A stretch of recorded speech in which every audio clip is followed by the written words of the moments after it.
হয়ে যায় পার্বতী, পিতা হয়ে যায় ভালো নয় হে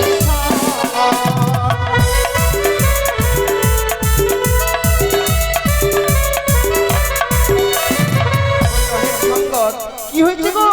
মানিক চক নিবাসী হ্যাঁ হ্যাঁ মানিক চক নিবাসী কি করেছেন? মিঠুন মণ্ডল, সেই দাদা আমার সিআরপিএফে চাকরি করে বিদেশে থাকে। ও তাই গণেশ ঠাকুরের চরণে চরণে 100 টাকা দান আর 5 টাকা দক্ষিণা দিয়েছে। 100 টাকা। হ্যাঁ, তাই তার মা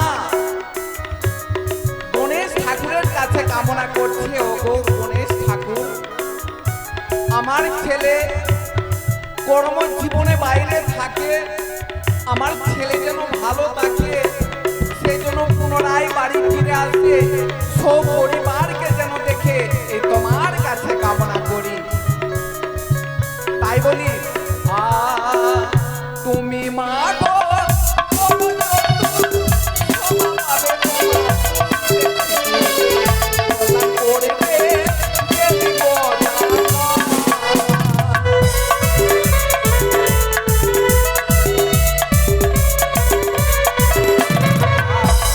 এদিকে হ্যাঁ হ্যাঁ আমার দিদি কি করেছেন? মা মনসার কোনো গান শ্রবণ করতে এসে গণেশ ঠাকুরের চরণে 10 টাকা দান 5 টাকা দক্ষিণা দিয়েছে।